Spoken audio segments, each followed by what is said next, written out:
morning Pilipinas and good morning world! At sa ating makababayang OFW at makababayan natin na nandito sa Pilipinas na walang sawang sumusuporta dito sa ating munting programa, thank you so much na mabuhay po tayong lahat hanggat gusto natin. Well, anyways, tuloy-tuloy po tayo sa tigbabalita dito ng mga tamang balita at sagutin ang malinformation na ipapakalat ng mga fake news peddlers, ng mga anti-Marcos, lalong-lalo na doon galing sa mga DDS na mga saltik kabayan. Yes, dapat silang sagutin. Bakit?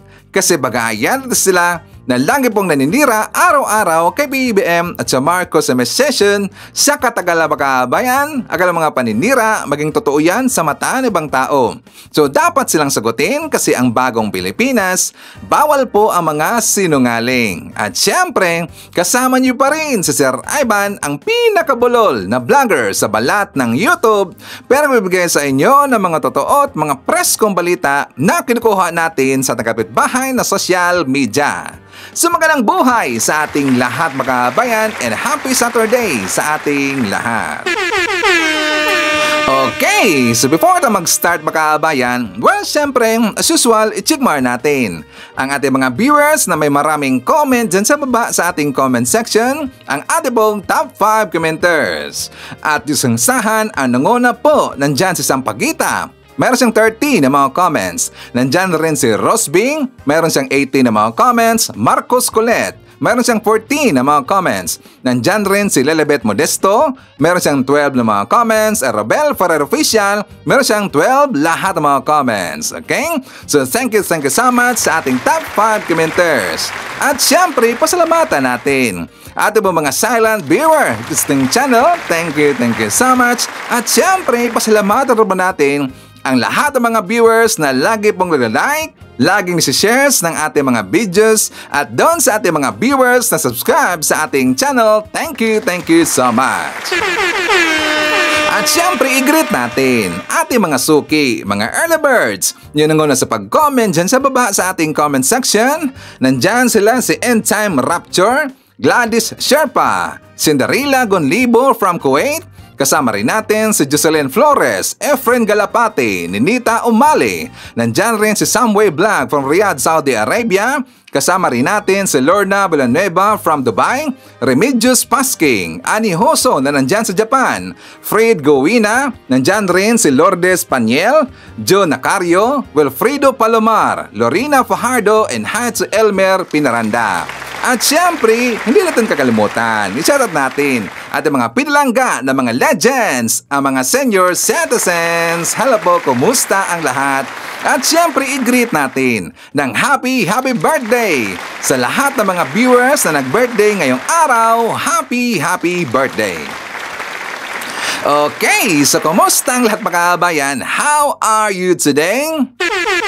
Okay, so isa sa ating pag-uusapan ngayong araw mga kabayan, itong nakakagulat na revelasyon galing isa sa mga bisita ni Maharlika na vlogger mga kabayan ko. Kasi kanina ho, kakatapos lang po nila na mag-live, itong grupo ni Maharlika, meron silang napag-usapan doon tungkol kay Digong, tungkol dito kay Hanilet, at tungkol doon sa tinatawag nila na Alpotera Team mga kabayan. Alam niyo ba na merong pag-aakusa dito na ipapatigi daw itong si Digong ng DDS mga kabayan? Mayroong nabanggit doon na grupo. O di ba? Kasi nga diba nakita natin dito, itong mga DDS nagsisiraan-siraan na. Di ba sila po nagkawatak-watak mga kabayan? Di ba yung mga DDS ngayon, parang nabuo na ng tatlong grupo mga kabayan. Yung tinatawag nila na Alpotera, yung tinatawag nila na Team Nasara, at ito ring team nila ni Hanilet mga kabayan. Kasi nga according dito sa mga DDS, not in good terms daw itong si Sara at saka si Hanilet mga kabayan. Kasi daw itong si Hanilet, medyo meron siyang insecurity dito kay Sara kasi nga 'di ba itong si Hanilet, kasi bawal na po siyang makakapasok doon sa detention cell o sa loob ng ICC mga kabayan kasi siya ay pinagbabawalan na ni Digong. At yan ay ayon sa abogado ni Digong mga kabayan. Alam na nating balita na yan. So ito kasing si Sara, kahit marami na siyang nalabag, marami na siyang violations mga kababayan, umabot na yata ng 9 yata lahat yon. Marami na siyang violations, nakapasok pa rin itong si Sara. Itong si Hanilet mga kababayan, according sa kanya, hindi niya alam ang kanyang violations. Pero bakit pinagbabawalan na siyang makapasok doon sa ICC mga kababayan? So ngayon, di ba meron pong interview itong si Maharlika dito kay Hanilet? Merong nasabi dito si Hanilet na nakakagulat mga kababayan. At doon rin kanina sa live nila ni Maharlika, may mga pag-aamin doon. Revelasyon dito sa grupo ng mga DDS. Kaya siguro itong isang DDS vlogger na to or DDS supporter na to, siya na ay nakapag-decide na aalis na, hindi na niya susuportaan itong grupo ng mga Duterte mga kababayan. Yes, meron na hong isang DDS, bumaliktad mga kababayan. Diba, padami na ng padami ng mga DDS supporter ang bumaliktad mga kababayan. At isa rin siya, mamaya ipapakita natin, okay? And also pag-usapan rin po natin, syempre itong si Cristina Frasco kasi nga siya ay nag-iingay mga kababayan. Pag-usapan rin po natin itong tungkol sa impeachment trial ni Sara mga kababayan. And also, ito rin po mga paninira na mga DDS, mga fake news sila, i-debunk natin yan mga kababayan, okay? So anyways, unahin muna natin itong pag-ingay ni Cristina Frasco. Taga-Torisi mga kababayan, di ba kilala ho natin itong si Cristina Frasco at saka ang kanyang husband na si Doki Frasco mga kababayan. Kasi nga siya ay nag-iingay. Kasi according sa kanya mga kababayan, hindi daw underperforming ang kanyang ahensyang hinawakan na Department of Tourism, kundi kulang lang daw sa budget mga kababayan. Kasi daw, tinanggalan ng budget. Hindi totally na tinanggalan ng budget, kundi merong cutting sa kanyang budget mga kababayan. Di ba yan po ang kanyang banat dito sa mga paglalahad ng mga mambabatas tungkol sa kanya kasi nakikita ho yan, very visible, very obvious na hindi talaga gumana yung trabaho ni Frasco dyan bilang isang sekretary ng Tourism mga kababayan. Diba pati nga yung mga mababatas natin nag-ingay na rin. Pati nga yung taga-INUP mga kababayan. Isipin nyo, presidente ng INUP na party mga kababayan, presidente ho yan. At saka membro dyan ang kanyang husband mga kababayan, itong si Doki Frasco. Tinira, binira, binanatan itong si Cristina Frasco mga kababayan. Naalala ba natin, that is somewhere February yata yun, mga how many months ago mga kababayan, na binanatan ni Sir Ivan itong si Cristina Frasco doon sa ating Facebook account mga kababayan. Diba? Unang nag-ingay si Sir Ivan tungkol dito kay Frasco. Kasi nga mga kababayan ko, napansin ko na kasi na itong Department of Tourism, hindi kasi siya umangat mga kababayan. Napansin ba natin yan? Hindi ho yan umangat. Asa ka nandyan itong si Cristina Frasco at siya yung naghawak dyan mga kababayan. At maraming beses naman kasi, lagi niya sinasabi sa press con, in front of the journalists, in front of the reporters, in front of the blogger, na lagi siya nagpapasikat, nagpapaipal, at puro lang photo-ops mga kababayan. Diba sabi niya, gumaganda daw yung ating tourism sa Pilipinas kasi marami daw mga nagpapasukan na mga turista from other countries. Diba? Yan ang sabi niya. At saka hindi daw malayo, magiging number 2 to number 1 daw ang tourism or ang tourist destination sa Pilipinas mga kababayan. In-rank ho yan. In-rank yan sa mga member ng ASEAN country mga kababayan. Yan kasi ang target niya at yan kasi ang lagi niyang sinasabi na daw baka magiging number 2 pa or magiging number 1 na ang Pilipinas in terms of tourism mga kababayan. Pero ano ang nakita natin ngayon? Di ba ang pangit ng output mga kababayan? Yan kasi ang lagi kong sinasabi. Kaya nga nag-decide ako na uunahan ko nang babanatan itong si Frasco. At saka marami na rin pong sumakay mga kababayan. Marami na rin pong nag-follow up. Kasi naintindihan nila si Ivan. Nakikita ko kasi na hindi maganda ang ginagawa ni Frasco. Di ba? Ito rin po ay makakasira sa imahe ni PBBM. Alam natin na lagi pong kasama ni PBBM itong si Frasco mga kababayan kasi siya ay laging dumidikit dito kay PBBM. Diba? Unang-una itong si Frasco, kilala natin yan. Alam natin na siya ay isang Duterte loyalist, makabayan. Itong pamilya Frasco, itong couples na to, itong mag-asawa na to, makabayan, si Doki at saka itong si Cristina, sila naman kasi ay Duterte loyalist, makabayan. Natatandaan ba natin, noong 2022 election, makabayan, di ba siya yung campaign manager ni Sara Duterte? Itong si Cristina Frasco. Yes, noon pa ho, sa panahon pa ni Digong, talagang nandyan yung Frasco sa mga Duterte, makabayan. Nandyan na ho sila. Pumasok na lang itong mga Frasco dito sa gobyerno ni PBBM kasi sila ay sumipsip kay PBBM. Diba? Tas ngayon maraming pangako itong si Frasco na pagagandahin niya yung tourist sa Pilipinas, yung tourism sa Pilipinas, pagagandahin daw niya, pero hindi naman kasi nangyari.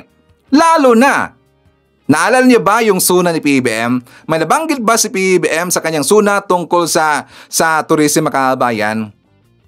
Di ba wala? Kasi wala hong achievement. Walang achievement na maibibigay itong si Cristina Frasco dito kay PBBM. Wala naman kasi. Kasi unang-una, makabayan ko, ang target ho ng Pilipinas dito sa tourist arrivals, di ba sabi pa nga niya 7.7 million lahat, makabayan. Isipin yan, 7.7 million. Supposed to be. Yan ang target natin. Pero ano ang nangyari? Last year, 2024, is only 5 million plus lang ang dumating sa Pilipinas, makabayan. At hindi ho yan tumaas. Ngayon, ilang month na ho tayo sa year 2025? 4 months na tayo. Hindi pa nga umabot ng 2 million plus, makabayan, or hindi pa nga umabot ng 3 million. 4 months na ho tayo. Diba? Ang ibig sabihin niyan, underperforming talaga ang Department of Tourism, makabayan. Pero anong ginagawa dito ni Frasco? Puro lang papapaipal, puro lang photo-ops. Kaya kami ay nag-ingay, makabayan. At saka meron bang nagsabi niyan diba? Noong una kong nag-post last February and also March, makabayan, kasi every month, nandyan talaga yan sa post ko sa ating Facebook account itong si Frasco. Kasi lagi ko siyang pinaparinggan, makabayan. Lagi siyang pinaparinggan. At dapat ganyan tayo.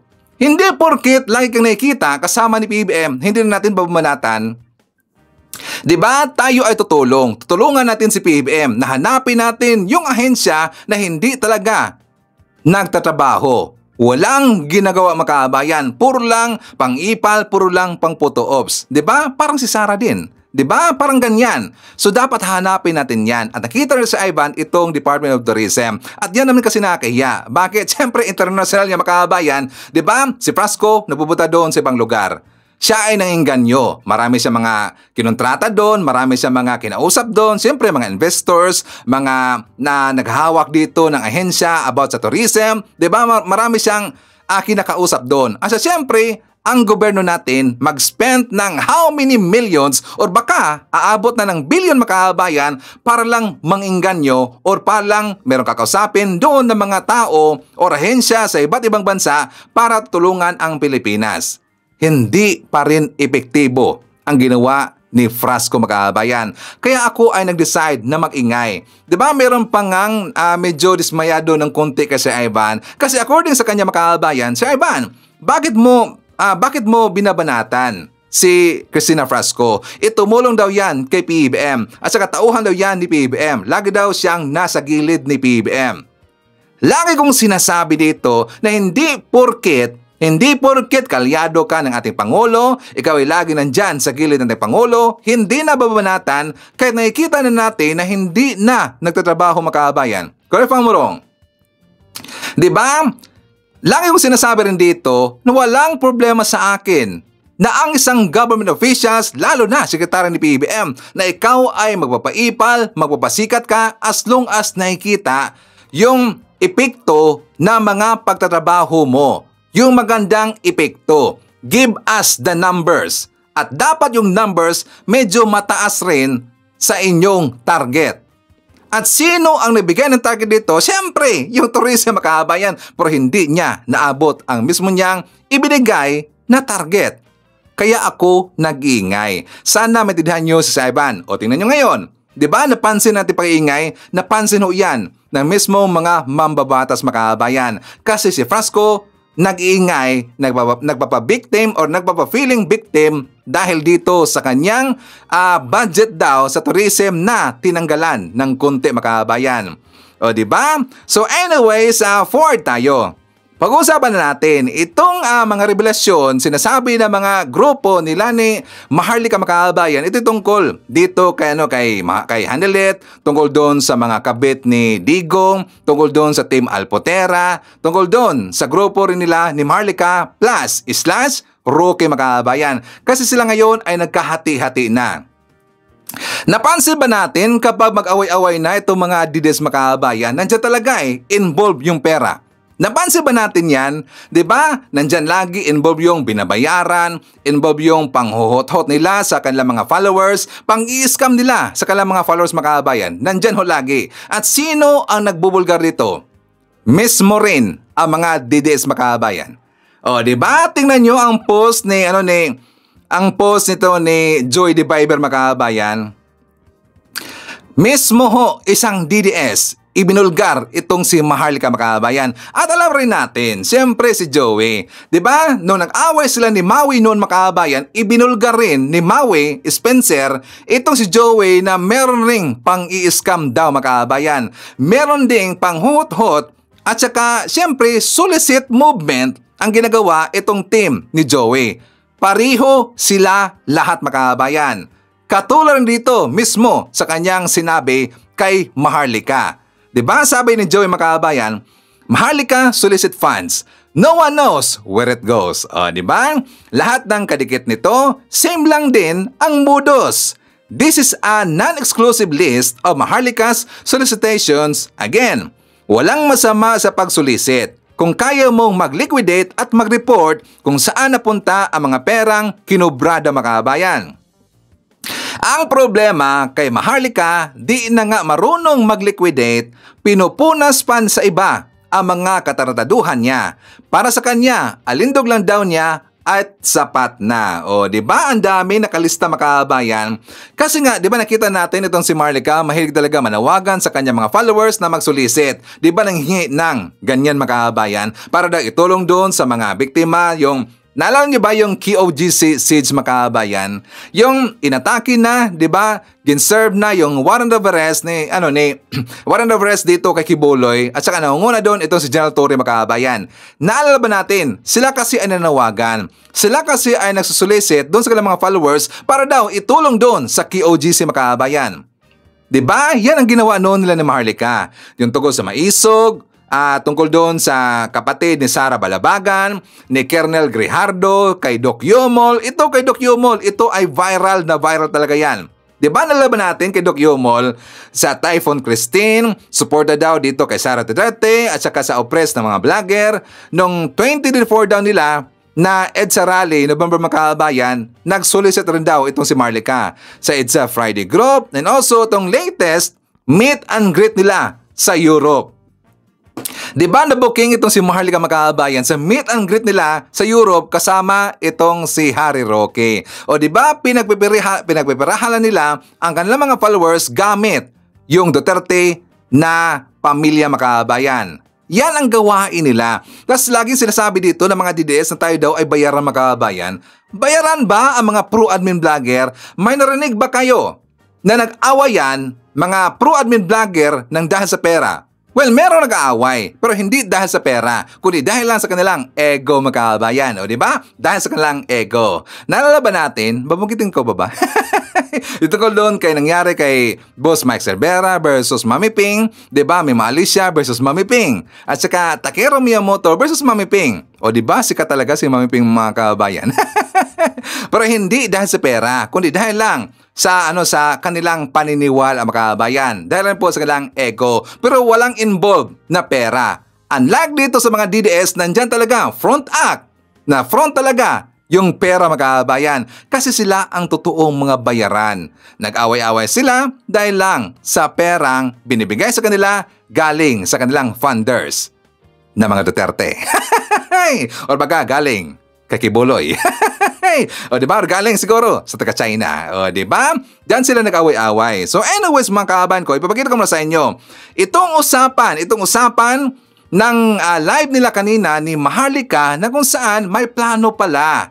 Yung daw Team Alpotera na kasi sila na po ngayon ay nag-apply ng visa makaabayan kasi may plano silang pupunta doon sa The Hague sa ICC kasi gusto nilang babisitahin nila itong si Digong doon sa loob ng ICC makaabayan.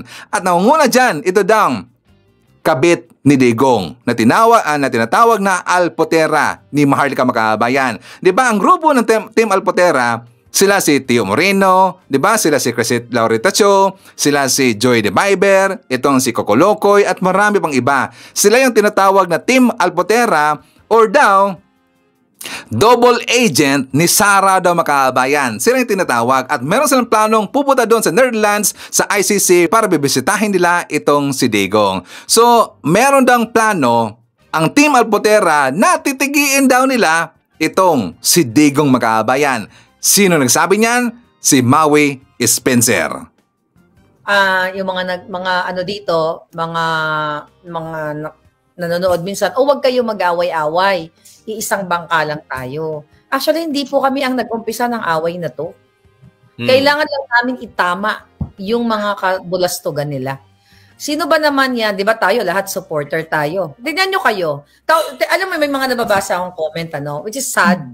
Sinasabi nyo, supporter nyo si Pangulong Duterte, supporter kayo ni Pangulong Duterte.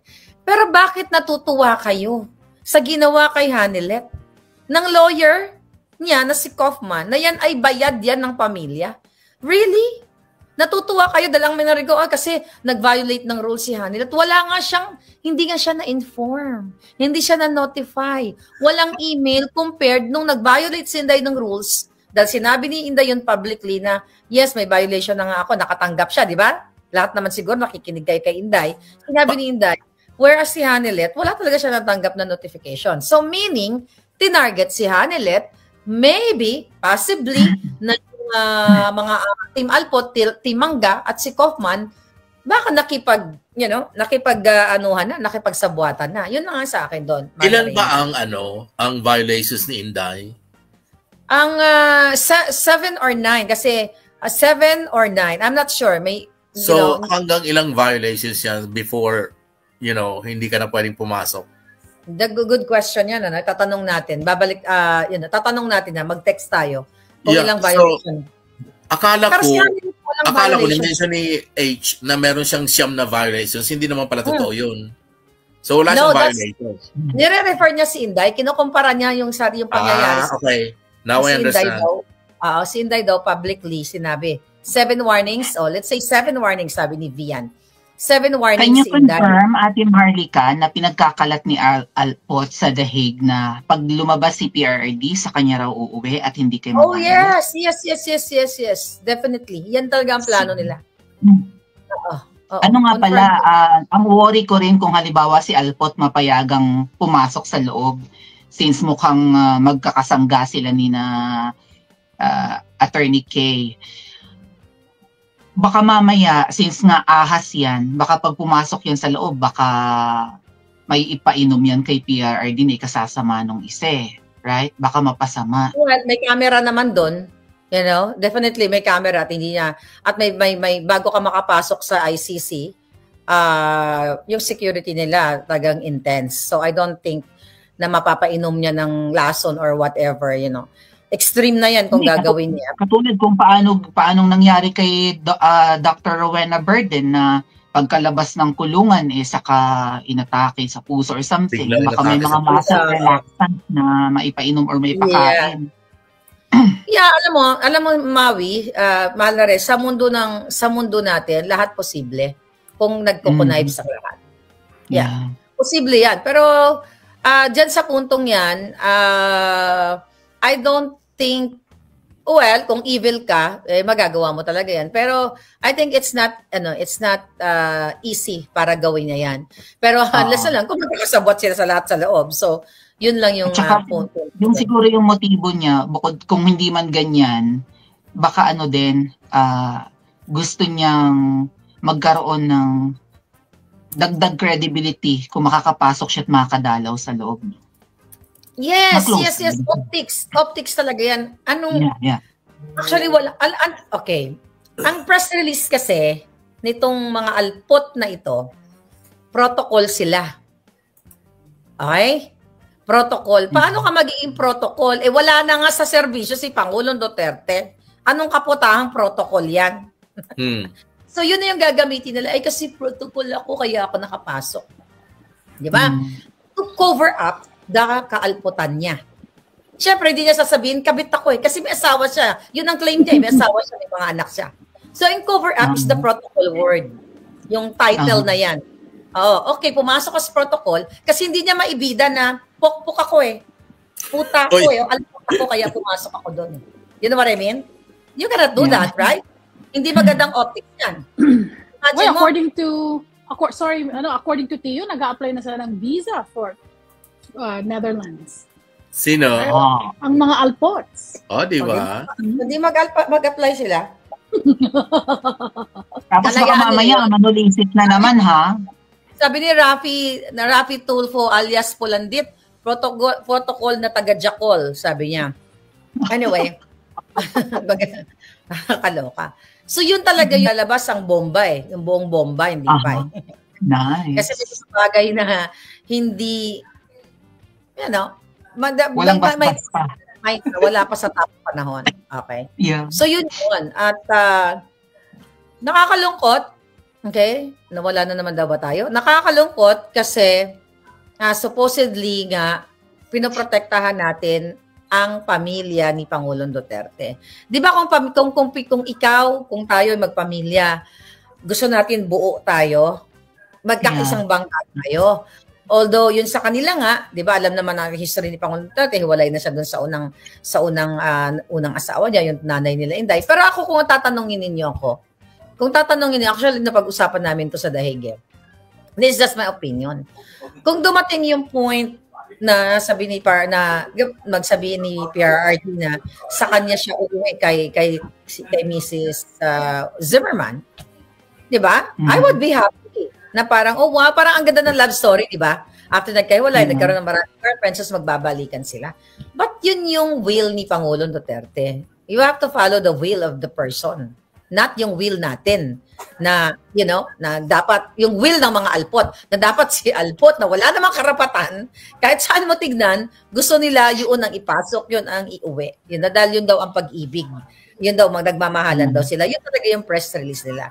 Makikita nyo naman sa mga posting nila na dinajustify nila na single si Pangulong Duterte. Okay, so ngayon mga DDS, sino ang fake news?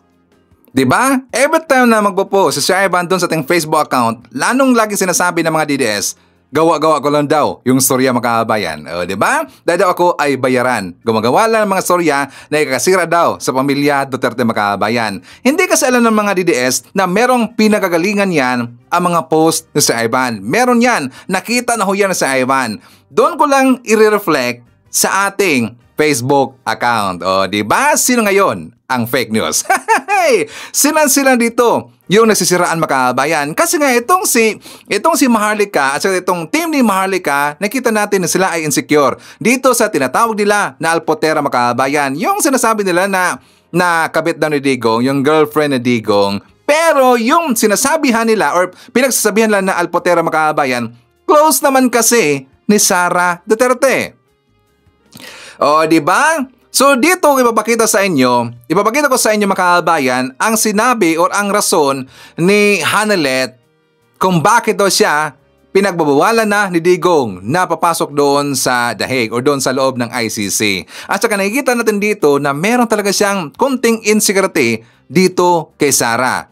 At saka siguro ito rin po ay dahil na close si Sara yung sinasabi na girlfriend ni Digong mga kababayan. Okay? For more details, let's watch this. Hindi na. Kasi nga, ang nangyari nun, wala akong, di ba sabi ni VP siya, may 7, 9 na warnings, di ba? Ako, nung pagbisita ko nung hapon na yon, 5 minutes bago matapos ang visitation time namin, sinabihan ako nung isa doon, sabi niya na, nung July 19 daw, nung phone conversation namin, meron daw akong sinabi. Sabi ko, about the case. Sabi ko, I don't know anything about the case. Kaufman is not discussing anything about the case. You know that, Mr. Kaufman. I have not asked a single paper from you on whatever it is that you are doing, so I cannot talk about the case. And also, nung time na yun, 5 minutes bago matapos, sinabihan na lang ako na isususpend daw ako. Ang sabi pa nga ni PRD, doon sa lalaki na nagsabi na, sabi niya, you cannot do that. Yun niya. Kasi, you know, he is expecting me. He knows that this is my turn. This is my time right now. This is my schedule to visit him. And, you know, ako kasi nurse, diba, na-assess ko siya, yung first time ko na, itong visit ko na ito, the only day na na-visit ko siya, nung pagdating ko talaga, straight from the airport, nilagay ko lang yung gamit ko sa hotel, na in-assess ko na siya, nakita ko na yung dito niya, malalim. Yun, tapos, check ko sa kanya, control ang emotions ko na ano, tapos, noon, after nung just 5 minutes, saka ako nilapitan nung lalaki. Sabi niya, isususpend daw.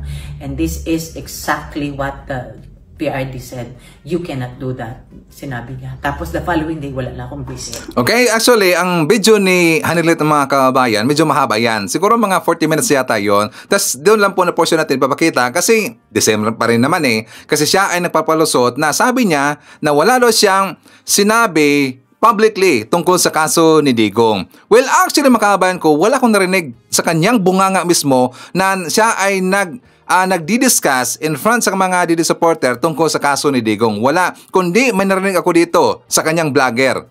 Yung si Alvin Anturism, makabayan, kasi itong si Alvin Anturism, palagi niya kasing nakakausap itong si Attorney Kaufman. Correct if I'm wrong, Maharlika. Diba? Siya yung binabanggit nyo lagi, itong Alvin Tourism. Kasi nakita ko sa live doon kay Alvin, mga kababayan, palagi siyang nagdi-discuss about tungkol dito sa kaso o na ng kahinatnan ng kaso ni Digong. Kaya nga maraming nadismaya ngayon, marami kasing nawala na pag-asa dahil doon rin po sa mga statement na binitawan na kailang vlogger itong nangangalan na Alvin Tourism, mga kababayan. Pero hindi mismo galing kay Hanilet. Pero alam mo natin, si Alvin Tourism, siya yung vlogger ni Hanilet, makabayan. So nakita ko lang dito, siguro napanood ng taga-ICC yung sinabi ni Hanilet na nagiging butot balat na itong si Digong, makabayan. Diba siya yung nagsabi noon, after doon si Sara na, makabayan, kasi doon yung galing kay Hanilet. Itong si Sara, parang sumakay na lang, mga kabayan. Siyempre, para magalit itong kailang mga followers sa ating gobyerno, kay PBBM. Kasi dahil daw sa illegal daw na pagpa-aresto kay Digong doon sa dahig, ngayon, butot balat na itong si Digong doon sa loob ng ICC, mga kabayan. Para magalit, para siyempre, masimpatsya, makuha na rin simpatsya. Kaya yan ang ginawa nila ni Sara at sa itong ni Hanilet na daw, butot balat na itong si Digong. Malamang sa malamang hindi yun nagustuhan ng taga-ICC, makabayan. Malamang sa malamang hindi yun nagustuhan ni Kaufman. At sila ay isinumbong ni Kaufman doon kay Digong na ito ang sinabi ni Sara at saka ni Hanilet na daw ikaw ay butot balat na. Hindi yan maganda sa part ng taga-ICC, makabayan. Kasi alam mo natin kung gaano nila naalagaan itong si Digong, makabayan. Nandyan na ho lahat ng mga kailangan ni Digong sa loob ng ICC. Doktor, mga physical therapist, kanila mga expert or mga, di ba? Yung mga doktor na mga magaling rin, mga kabayan, nandyan ho sa loob ng ICC. So lahat ng kailangan ni Digong, nandyan na. Tapos sabihin na lang dito na butot balat na itong si Digong. Gawa-gawa lang nila yun, makabayan, para lang utuin nila ang kanilang mga followers. At hindi yan nagustuhan siguro ni Kaufman. Kaya sinumbong ni Kaufman itong si Hanilet at saka si Sara doon kay Digong, makabayan. Malamang sa malamang yun ang ikinagagalit ni Digong kasi maapektuhan ang kanyang kaso, makabayan. O diba? Malamang yun ang ibig sabihin ni Digong. Kaya hindi alam ni Hanilet kung ano talaga ang punot dulo, kung ano talaga ang kanyang nagawa, kung bakit pinagbabawalan na siya ni Digong na papasok doon sa kanyang detention cell. Okay? So, as makahabahan ko, before tayo magpapatuloy, siyempre, i-shoutout natin. Nandyan si Marilyn Ortiquero, Pinoy Ako, Cora Patong, nandyan rin si Edmar Unabia, Tarhata Pagaryungan, kasama rin natin si Eddie Calalo, Hi to Mary Jane Tayag. Nandyan rin si Jessa May, Paterno Bindana, Elizabeth Habihan, Maria Loan Del Mondo. Hi to Maria Mendesiplon, Zenaida Zagadraca. Hi to Ruth Ibaresto, Lando Ferrer. Hi to Sir Jaime Garcia, Derek Erwin Argilies, and Derek William Mayo. Okay. So anyways, dahil na-introhan na natin itong si Sara Makabayan, alam nyo ba na pabor itong si Senator Marcoleta? Yes, you heard right. Si Marcoleta pabor na ibalik ang impeachment trial kay Sara Duterte Makabayan. O, di ba? Mukhang yatang bumaliktad. Or ano kaya ang masasabi dito ng mga DDS Makabayan? Yes, payag na payag talaga. Pabor na pabor ito si Marcoleta na bubuhayin ulit ang impeachment trial dito kay Sara Duterte. At ayon yan, galing kay Senator Erwin Tulfo Makabayan. For more details, let's watch this.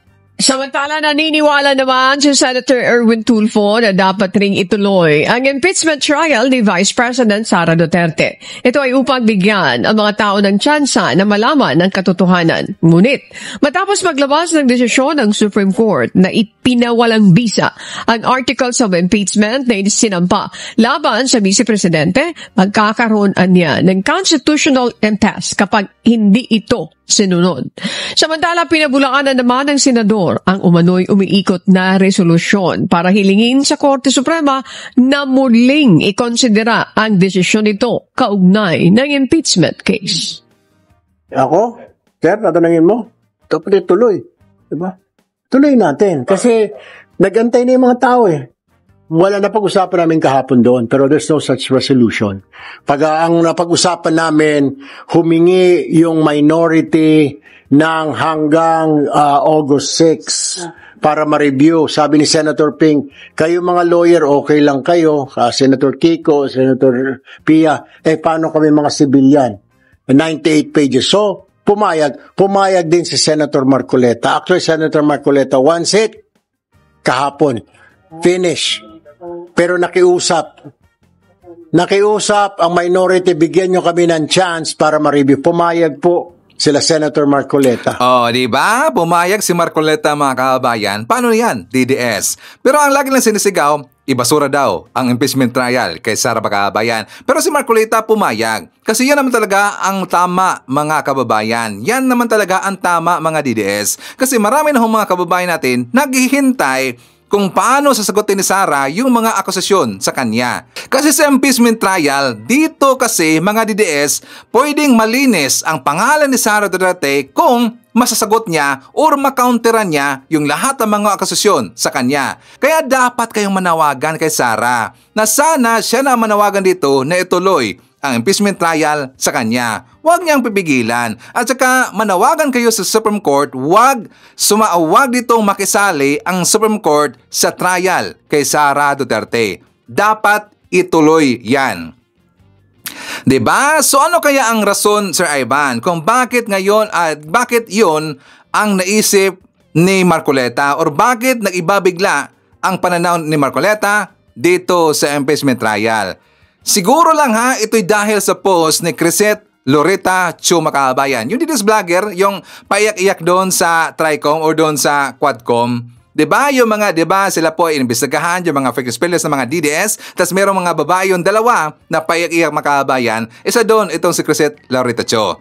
Meron kasi siyang post the other day. Sabi dito, the INC very early on said, no to impeachment, spending millions of pesos.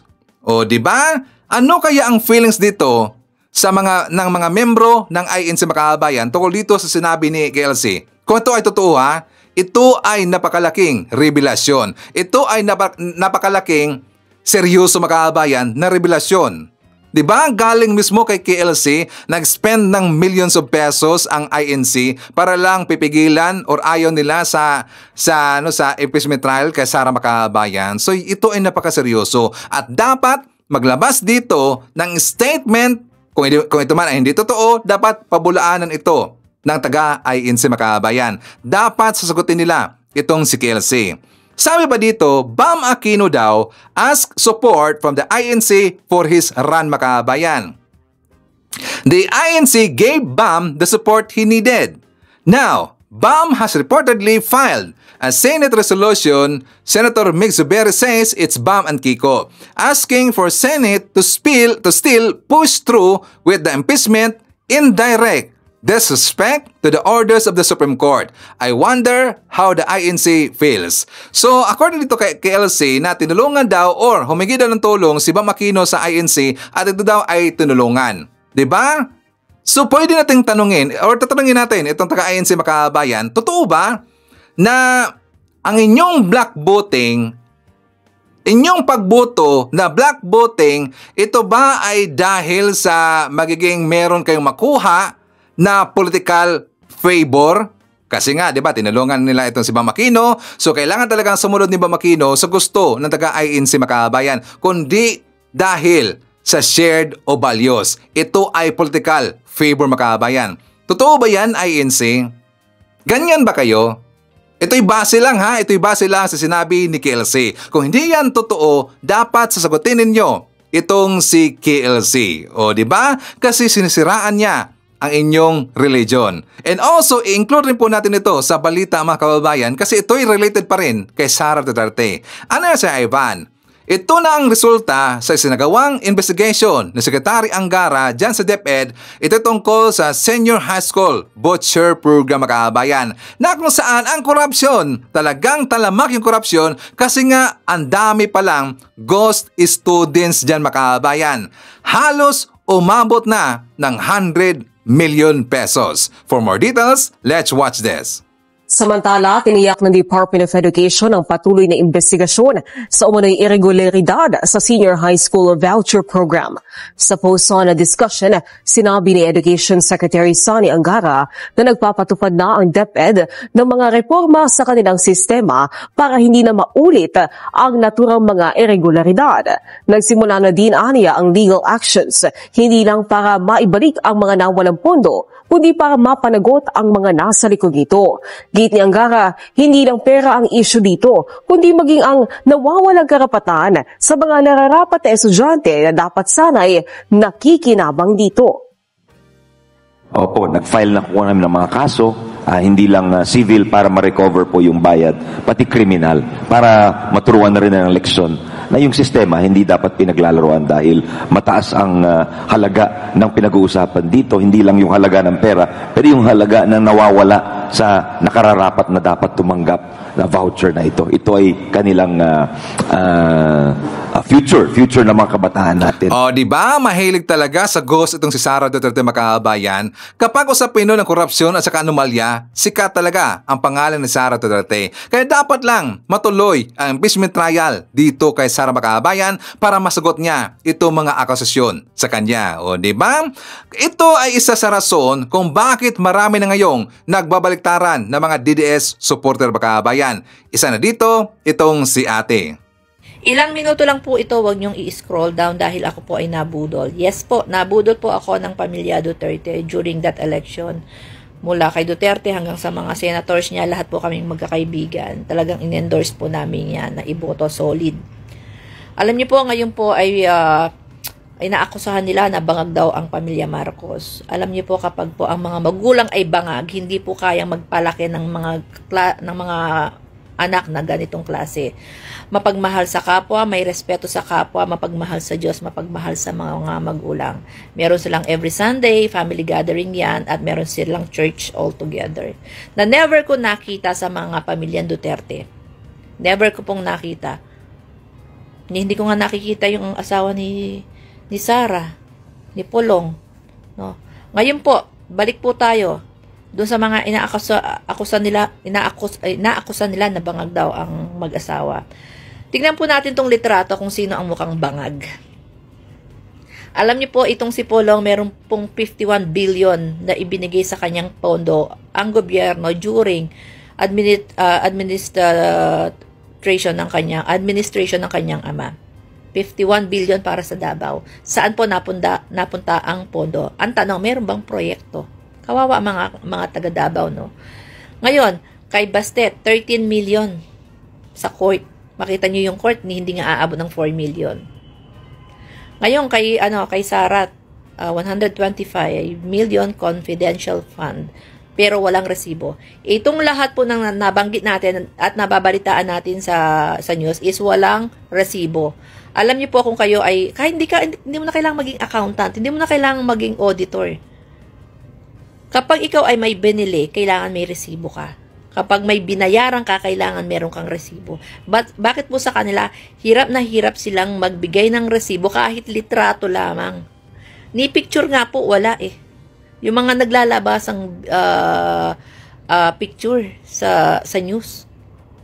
Mga tagpi-tagpi. Nasaan po ang resibo? Nasaan ang proyekto? Ba't hindi nila mailabas? Bakit hindi nila kayang suportahan ang administrasyong Marcos dahil na ibunyag po yung kalokohan nila sa West Philippine Sea na secret deal? Wala na. Kaya nga po hinahabol yan ni Marcos. Noon kasi daw walang gulo kasi nga po may secret deal kaya walang gulo. Ang tanungin nyo po yung mga Coast Guard natin na nandun. Wala tayong alam. Wala akong alam dyan. Pero ang tanungin mo yung mga Coast Guard kung ano yung sitwasyon nila doon, di ba? Talagang aping-api sila. So kaya nga po kaya nga po biyahe ng biyahe si Pangulong Marcos. Biyahe ng biyahe sa Pangulong Marcos para humanap ng kaalyado para mabawi po natin itong ating territory na hinayaan lamang ng pamilya Duterte. Bakit? Mahal na mahal ang China.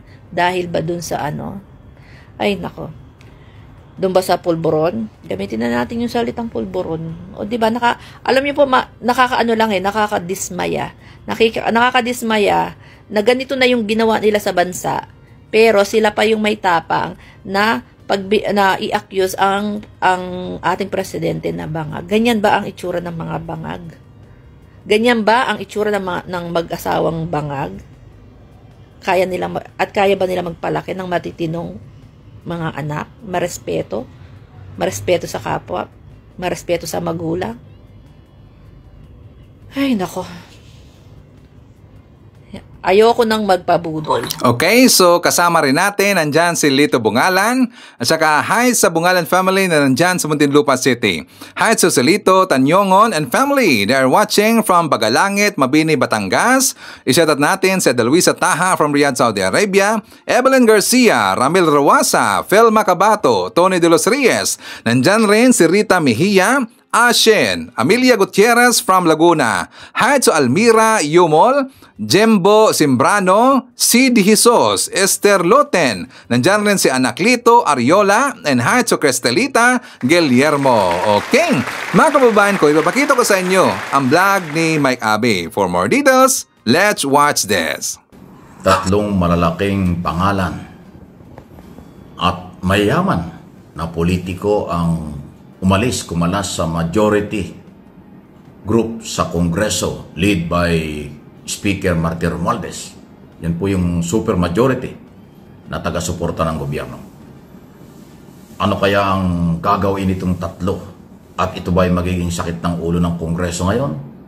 Pinangungunahan po ito ng umalis sa grupo si Toby Chanco na malapit sa mga Marcos at Romualdez. Pero naging kalaban ng speaker ngayon, Congressman ng Nabotas, Congressman Benitez San Negros, bilyonaryo, Congressman Prasco ng Cebu. Isa yan, so tatlo yan. Negros, Cebu, at saka NCR. Yan po yung tatlong ngayon ay independent. So tingnan natin, mga veterano yan. Pero ang isa sa mga controversial dito, unahin natin itong kay Congressman Prasco. Alam nyo kaya interesado akong ipaliwanag sa inyo ito. Manugang po ito ni dating Governor Garcia. Asawa ito ni Secretary Christine Prasco Garcia o Garcia Prasco ng Department of Tourism ngayon. So, Cabinet Secretary yung asawa ni Congressman Prasco. Tapos yung kanyang asawa ay hindi nakaalyado ni Speaker. Pero member ng gabinete si Secretary. So paano ngayon yan? Huwag niyong kalimutan, meron pang isa. Noon ay mayor, ngayon ay Secretary Prasco ng Department of Tourism. Yan po ay dating spokesperson ni Sara Duterte noong 2022. Bago nag-eleksyon. Silang dalawa ang magkasama lagi nun. Mayor yan ng isang lugar dyan sa Cebu. Ginawang spokesperson. Ilang beses ko na-interview sa television yan eh. English speaking yan kasi taga Cebu. Mas kabisado yung mag-Bisaya at mag-English siya kaysa mag-Tagalog. Kaya nung ko nasubaybayan yan. Spokesman ni Sara Duterte. Ngayon ang tanong, na yung kanyang asawa na kasama sa majority ay humiwalay kay Speaker. Tapos, siya ay member ng gabinete. At dating spokesman ngayon, dating spokesman dati ni Sara Duterte. Saan ngayon ang loyalty ng mag-asawang ito? Definitely, wala na sa kay Speaker. So, ang loyalty ba ng DOT Secretary at saka nung Congressman Prasco na kanyang asawa ay nakay Pangulong Marcos pa rin?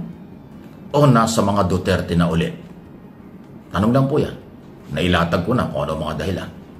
Kaya kasi mahalaga kung may tanong kasi talakayin ito dahil abay napakahirap ng member ng gabinete. Dapat ang loyalty mo ay 1,000% ka sa presidente pag ikaw ay member ng gabinete. Dahil maraming sensitibong topic dyan. Maraming sensitibong pinag-uusapan dyan. On and off sa camera or sa cabinet. Kahit na hindi cabinet meeting, may mga sensitibong issue sa executive department. Kung yung isang member ng gabinete, nakakaduda na ang loyalty kasi yung asawa kalaban na ng speaker. Tapos identify ng dating spokesman ni Sara Duterte. Baka may relasyon pa sila. So ano dapat gawin? Nakakaubo tuloy itong istoryang ito. Kailangan bang manatili pa si Secretary Prasco bilang Department of Tourism Secretary? Dapat ba siyang alisin ng Pangulo? O dapat ba siyang mag-resign? Yan po yung mga tanong. Maging matalino lang kasi yung ibang mga hindi nakakaintindi ng topic, kagad-agad, binabanatan ako, kagad-agad, sasabihin kung ano-ano. Kasi hindi nyo naintindihan. Pakinggan nyo mabuti yung pinag-uusapan. Nailatag ko na yung mga dahilan. Kaya nasa inyo malayang comment, reaction kung ano ang palagay nyo. Kailangan pa bang pagtiwalaan ni Pangulong Marcos ang DOT Secretary bilang membro ng gabinete? Dahil nga ho dun sa, kasi kahit na anong mangyari, mag-asawa yan eh. Hindi na ho kaalyado ni Romualdez yung asawa. Paano yun? Actually, talagang tinanggihan niyang suportahan ng eleksyon for speaker. Ayan ang issue. Ito naman kay Tiangco, isa pa ito, dahil ito malapit sa mga Marcos. Malapit ito sa mga Romualdez. Laging kasama ito sa mga lunch at dinner ng exclusive na pamilya nila. Kinalaban din si Speaker dahil naman sa issue ng budget. Hindi niya gusto ang sistema ng paggawa ng budget ng Kongreso. Talaga daw delikado. Marami daw maaaring singit. Ayaw niya ng small committee. Meron kasing small committee sa Congress. Tie-up sa Senado. Maliban sa BICA, meron pang maliit na committee na binuo. Yun ang pinagdadaanan, yun ang pinagdudahan ni Tiangco na baka yun ang gumagawa ng mga insertion o palusot. Dapat daw mawala yung small committee niyan para maging malinis, transparent yung pera, yung budget. Kasi transparency, responsibility, and accountability dapat talaga sa national budget.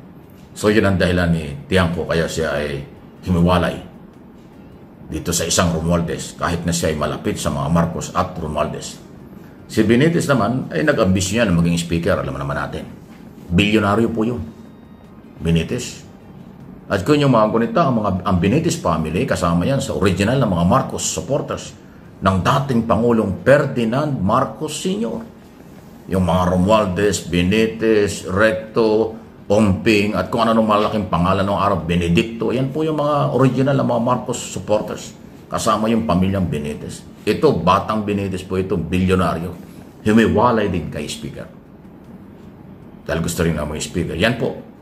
Yung tatlong yun, hindi biro. May influence yun. Pero tingnan natin. Under control pa rin daw ni Speaker ang liderato. Kaya lang, may implication ito sa Executive Department. Kasi nga naipaliwanag ko na yung Prasco, asawa DOT Secretary, etong si Tiangco, malapit sa pamilyang Marcos at saka sa Romualdez. Si Benitez naman, ma-influensya rin yan dahil super yaman yan. Napaka-bilyonaryong tao niyan. Yun po yun. Hindi ko man sinabing gagamitin na yung pera, pero maraming koneksyon yan. Maraming negosyo yan. At marami rin yung kaalyado sa executive department. Ayan po yung kaganapan ngayong 20 Congress. Ating abangan ito.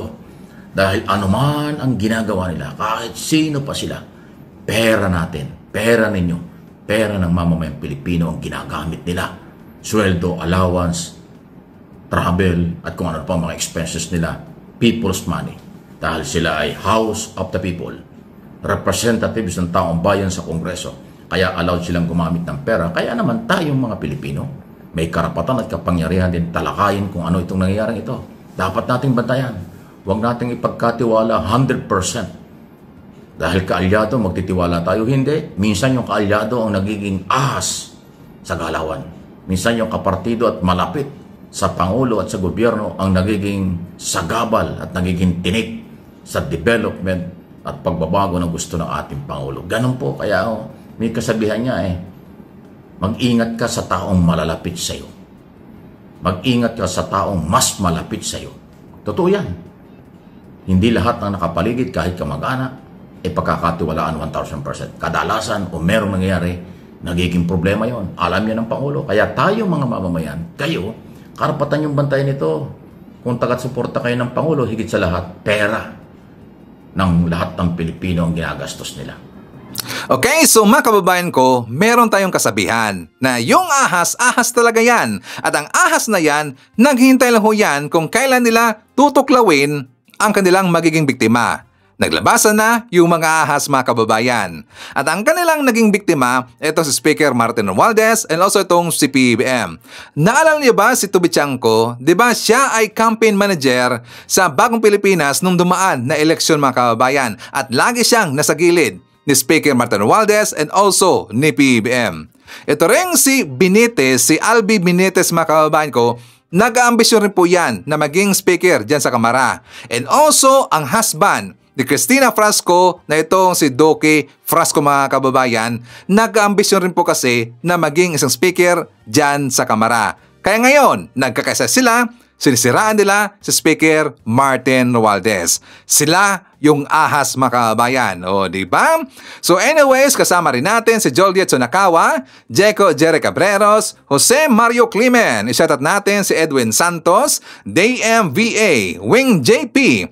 Nandyan rin si Meggy Boom, Annabel Hoson, Nelson Kalingasan, Hudson Moneth Doctolero, Lorna Oblenueva, Johanna Toiler, Joji Galien, Elmer Pinaranda. Nandyan rin si Merna Borromeo, Alicia Lee, Gorgunya Angala, Hilda Baldomino Pita, Nelson Carabana, Mary Red. Kasama rin natin si Menz Niyaka Nolpes, Sandy Young Ed Donquies, Hilda Modesto, Dimple Rain Esrabines. Isyatat natin si Jeremiah Sigurero, Ramon Espina, Elsa Hoffman, Agida Cunanan, Ebjo Enhacho Lucita Tolentino.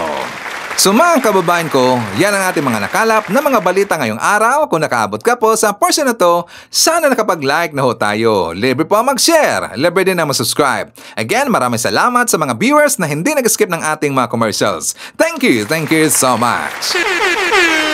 At before natin tatapusin ang ating programa ngayong araw, sana sabayan niyo sa Sir Ivan para sa ating live messaging prayer. Mahal na Panginoon, Ikaw ang aking lakas, aking pag-asa at aking kagalakan. Kailangan po kita sa lahat ng oras. Pakiusap, protektahan mo po ang aking pamilya, mga kaibigan at sino mang nagbabasa nito. Dalangin ko na ang kamay ng Diyos ay hindi titigil sa pagtulong sa atin sa mahihirap na sandali ng buhay. Naway alisin ng Diyos ang ating pasakit, mga alalahanin at problema at palitan ang mga ito ng kalusugan, kaligayahan at kapayapaan. Idinalangin ko to sa pangalan natin Panginoong Jesucristo. Amen. So maraming salamat mga kababayan and I hope to see you again on my next video.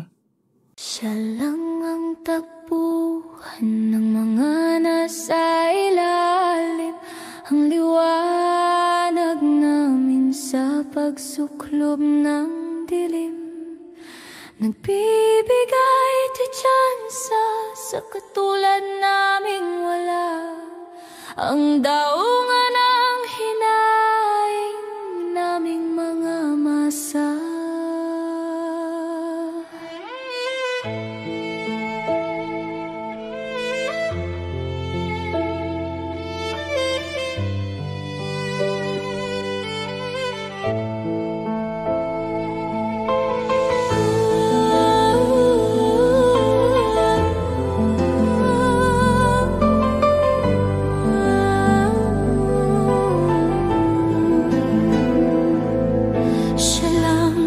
Ang takbuhan ng mga nasa ilalim, ang liwanag namin sa pagsuklob ng dilim, nagbibigay tsansa sa katulad naming wala. Ang daungan ng hinaing naming mga masa.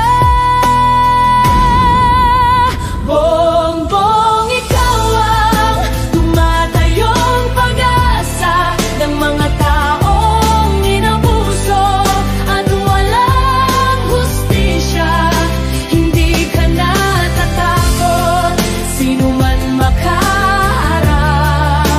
Yan ang presidente naming mahihirap. Bongbong, ikaw ang tumatayong pag-asa ng mga taong inabuso at walang hustisya. Hindi ka natatakot, sino man makaharap. Yan ang presidente naming mahihirap. Mahiya naman kayo, masyado kayong abusado, lalo na yung sa Senado. Naglilingkod sa isang tao, kinakampihan ng kriminal. Sobrang kapal, wala kayong puso, kadiri ang dangal. Bongbong, ikaw ang tumatayong pag-asa ng mga taong inabuso at walang hustisya. Hindi ka natatakot, sino man makaharap. Yan ang presidente naming mahihirap. Bongbong, ikaw ang tumatayong pag-asa ng mga taong inabuso at walang hustisya. Hindi ka natatakot, sino man makaharap. Yan ang presidente naming mahihirap. Ano ka namang mangyayari, ikaw ay sasamahan.